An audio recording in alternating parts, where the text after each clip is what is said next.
Knatokie, am I on? Can you hear me? I can hear you. Oh, fantastic. That was wonderful and Thank you. inspiring. And I agree with you that we're headed toward a better place. I think the world's going to be different after this Yeah. year. Yeah. And I think it's going to be different in good ways. Yeah.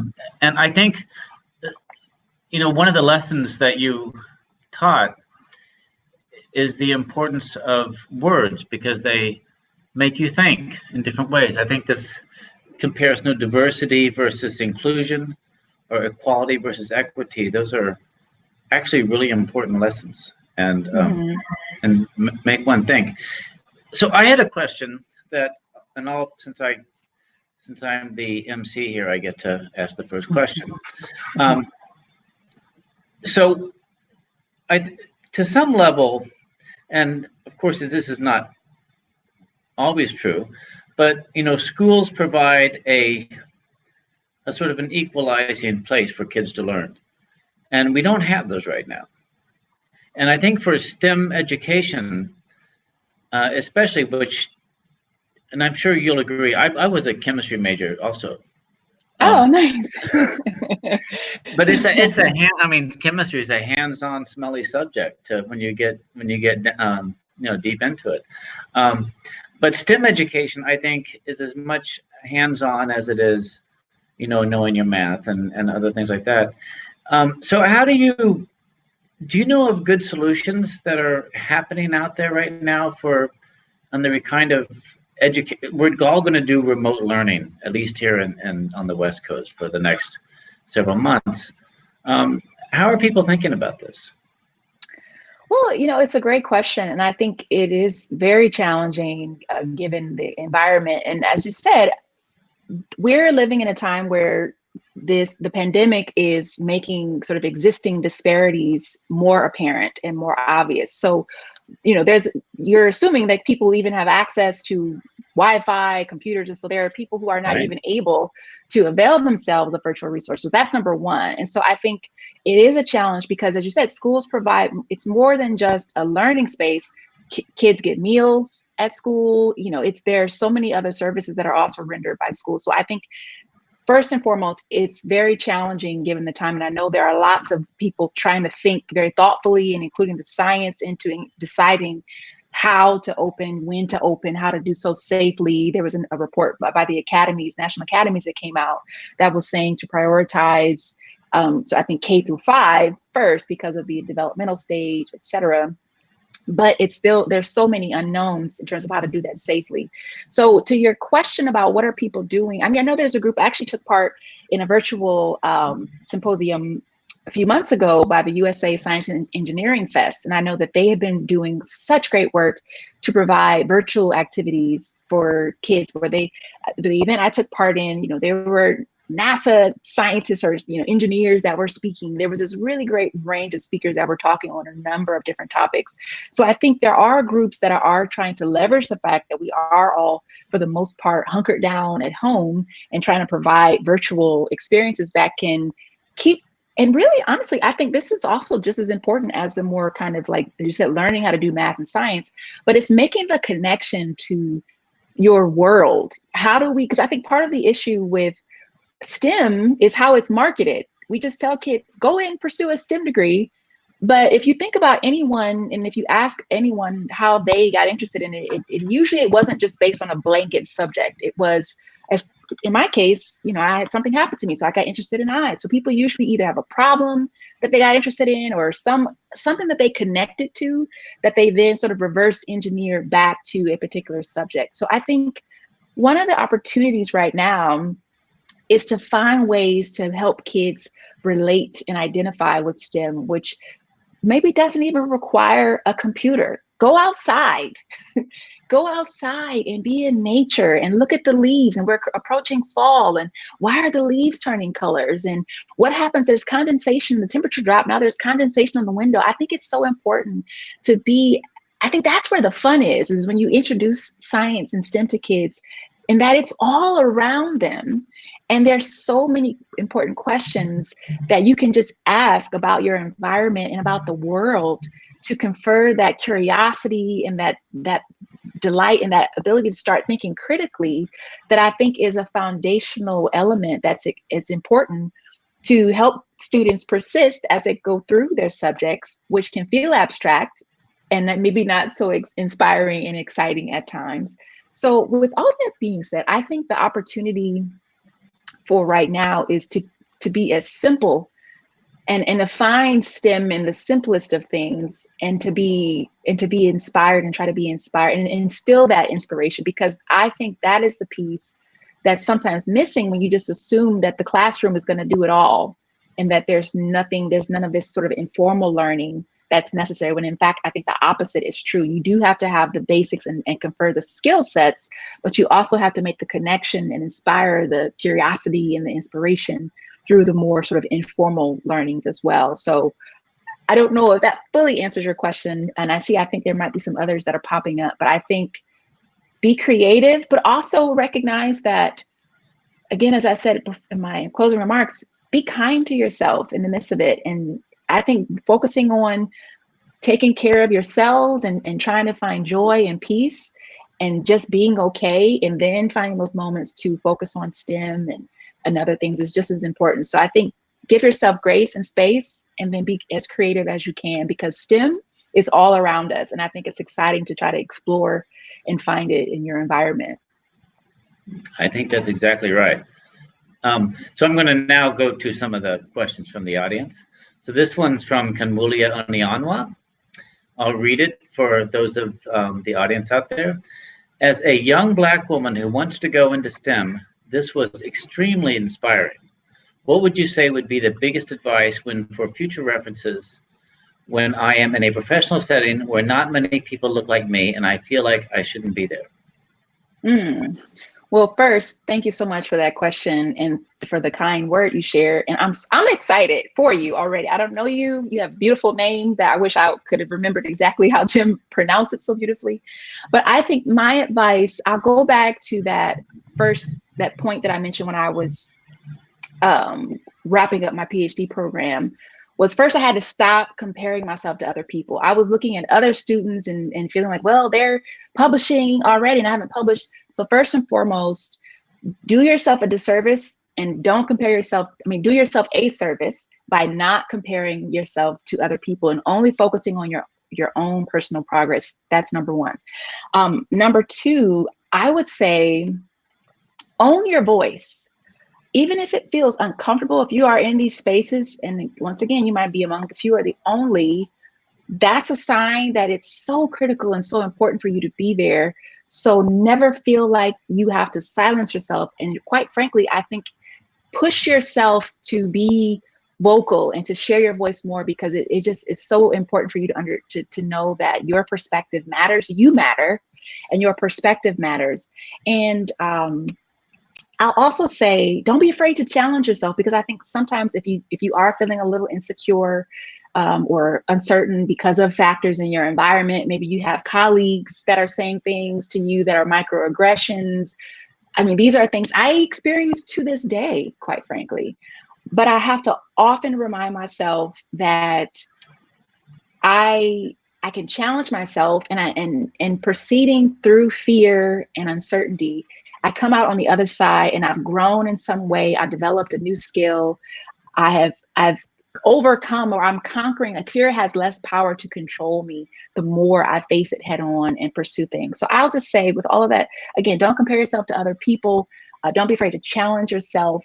Own your voice. You matter. Your voice matters. And just know that any space that you wind up in, you belong there, and own it. So I hope that's helpful. But yes, thank you so much for that wonderful question. And I'll try to be a little more succinct, because I know I'm going kind of long with my answers. Oh, it's fine. So I'm going to paraphrase a question from Jenny, because it goes to something I've been thinking about as well. So a theme you stressed is that there's no one size fits all. I think, from everything from personalized medicine to how we learn to everybody has a place that is unique to their skill set, and it turns out that's actually what makes for a rich world and what makes for amazing inventions and entrepreneurship and great new science, etc. So with that having been said, there's still a pretty high reliance, which I think it's going away. I'm so happy to see that going away, on standardized testing. Mm-hmm. I have never been I was a professor at Caltech for 15 years. I never liked standardized testing. I didn't think it actually taught you much at all about the student. And I guess you agree with me. Oh, I have a funny story about standardized testing and how much it doesn't give you an indication. So one of the things that I didn't mention was because I was in already a 5-year program, I had to take the GRE basically just to be able to officially proceed to my 5th year. And so I didn't really because I knew I wasn't trying to get a score to, be competitive, so to speak. I just took it. And I'll be honest, my score, I did well in quantitative, but my sort of written English, you would think I didn't speak English the way, my score was so low. It was very bad. And so when I decided, another thing I sort of left out in my story, I wasn't totally sure if I was going to go to grad school right away, because as I mentioned or alluded to, I was feeling burned out from that 5th year. And quite frankly, I hadn't had a great mentoring experience. I wasn't sure if a PhD was for me, but I always feel like there are little angels in the forms of great professors or teachers that kind of come in at critical points. When I was not going to apply for graduate school, the department chair, Dr. Mark Mitchell, I was telling him, I'm like, Dr. Mitchell, I'm done with school. I can't do it anymore. And he's like, Knatokie, you are such a good student. It would be a shame to not at least give yourself the option of going. So this was in November, and applications were due in a month. So I didn't have time to apply and to redo the GRE. And I only applied to 3 schools, and Harvard was a why not. I actually didn't assume or think I would get in. And so all that being said, I had to submit those GRE scores, including the one where you would think I didn't even know how to speak English. But Harvard saw past that and other things, and I was able to be admitted. So all that being said, I think I'm a poster child for I don't really think you can learn much about a young person and their potential based on a standardized test, because as you said, we're all so different. We learn differently. There have also been reports about the cultural and not being sort of culturally relevant, and how this is influencing students' participation in these tests. So I am certainly not a fan of them, and I'm kind of a poster child for I don't think they are predictors for your ability to succeed and to excel. So what do you think is I think it's an easy out to just go by test scores, and that it's sort of a lazy out, actually. When I did graduate admissions for chemistry at Caltech for several years, and I always looked at letters. I thought letters were actually really, really informative. Do you think, how else if you were in charge of admissions, wherever it is, it could be admissions into chemistry and 6th grade, kids want it, and you got, what do you, I agree. Just let everybody in? I think as much as you can infer, as you said, from the letters to the personal statements that people submit, yeah. I'm a firm believer in, there's one thing, you can train anyone in a skill, but one thing you cannot train is passion. And if I have a sense that you are passionate about something, I feel like I can be confident that you will, if you don't know something, you'll take the time to learn it because your passion is driving you into that area. And I've seen this, when I was in the White House, I had this fantastic intern, Osa Remnant Okolo is her name. Shout out to her. And she's an undergraduate student at the time. And she was fantastic because she was so driven and so motivated and so passionate that literally there was a large event that we were doing, and I was so stretched thin that I trusted this young woman. This is a White House event. And I had to trust her. And that's the combination too. You see the passion, you see the commitment, but then there's also the confidence building for her to know that I am trusting you with something that's very important. So it goes both ways. So I think yes, if I had to be the one, and however we can get at that passion, that drive, I think to me, that is one of the biggest indicators for someone's potential to do well. If they feel driven by something other than just getting a good grade, there's something bigger that's compelling them to do it and to go into space. So in my humble opinion, I think passion is so important because you can't train it, you can't teach it. It's you have it, or something inspires it in you, but you can't force a person to be passionate about something. Yeah, I think that's right. Okay, so I'm going to ask you. Here's someone who wants some inspiration from you. I guess you've been inspirational enough. They just want to keep on going. So, if you could speak directly to young people in the community, what message do you have for them to think about or act on over summer break or the new school year?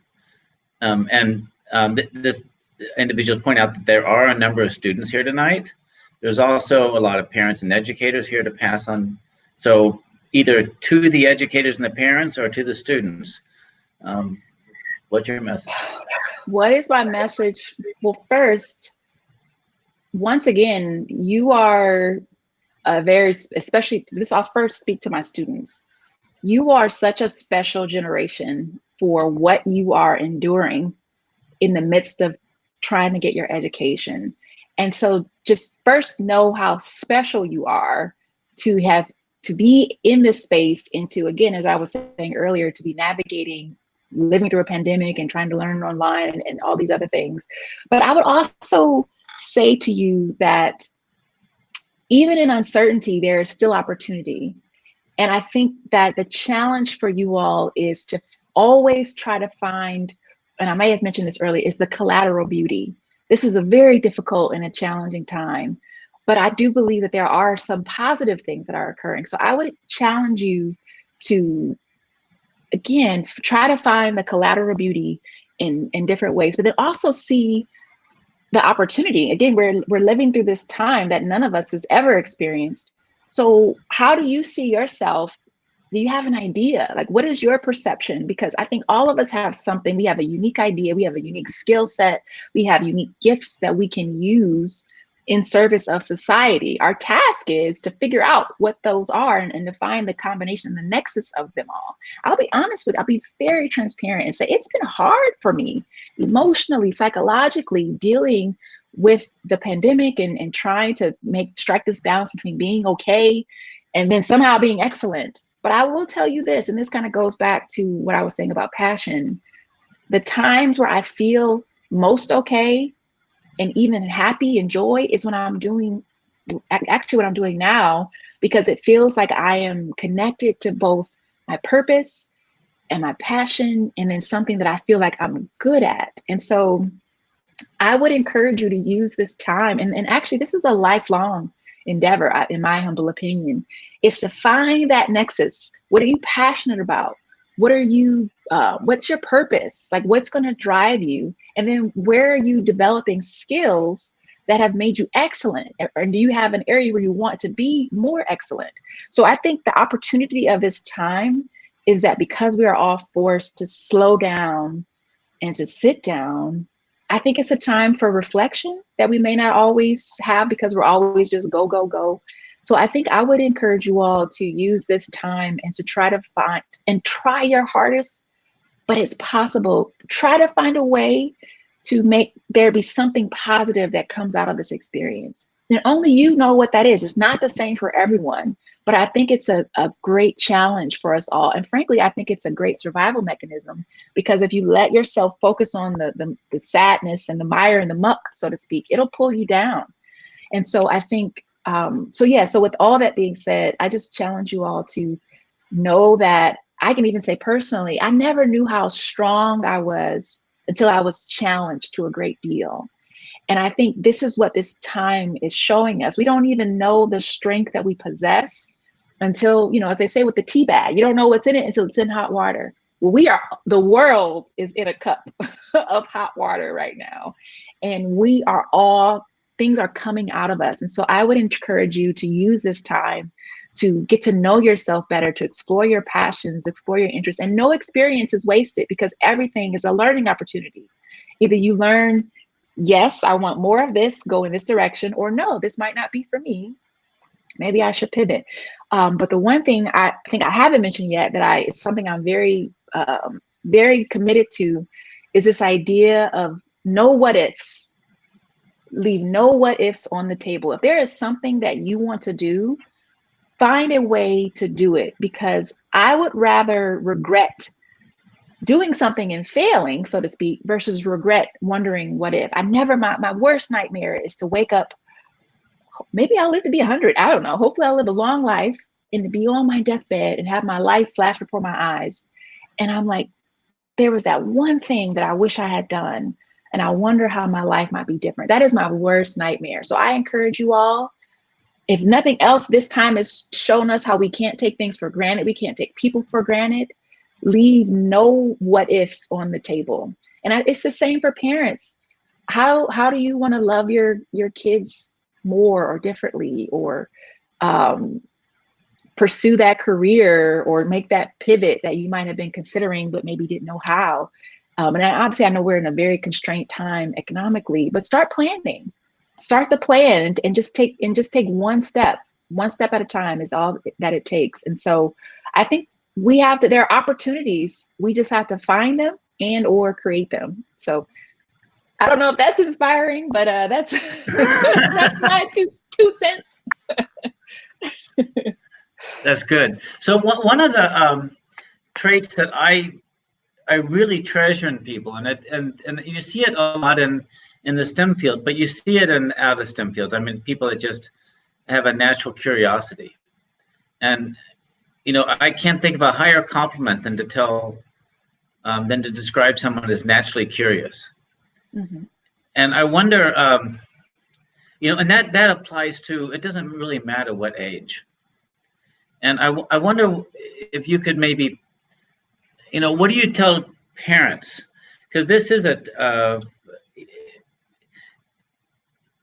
I think it's almost the most important trait to encourage in a kid, because then maybe you find out you don't want to do STEM. Maybe you find out you have a passion somewhere else, or you do STEM and you find out you're good at giving inspirational talks. Right. Exactly. So yeah. So this idea around curiosity. Well, I think we all have the potential to be curious. I think it's just a matter of whether it's encouraged in us. We can be curious, as you said, about anything. It could be about STEM, or it could be about how do you make a movie? How do you become a good writer and tell a good story and narrative literature? So I think one way, and this is actually a really good question I've never been asked before about this idea of curiosity and how do you nurture it.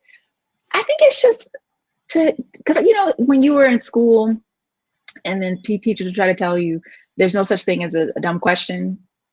I think if you just really believe that and internalize it and then encourage it, because I think what holds people back with their curiosity sometimes is this fear of judgment about what they may be curious about. So I think if we can really internalize this idea that there really are, what do we say? The only silly question is the one that's not asked, right?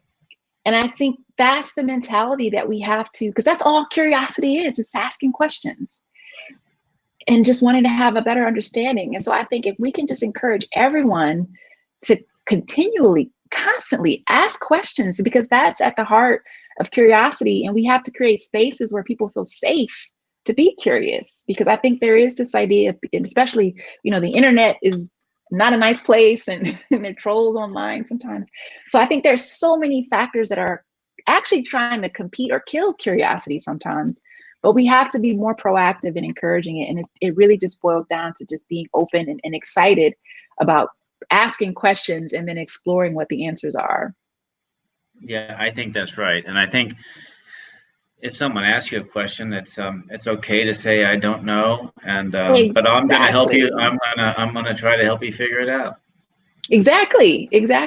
Let's learn together. Yeah, absolutely. Well, this has been a wonderful evening. Thank you so much, Knatokie.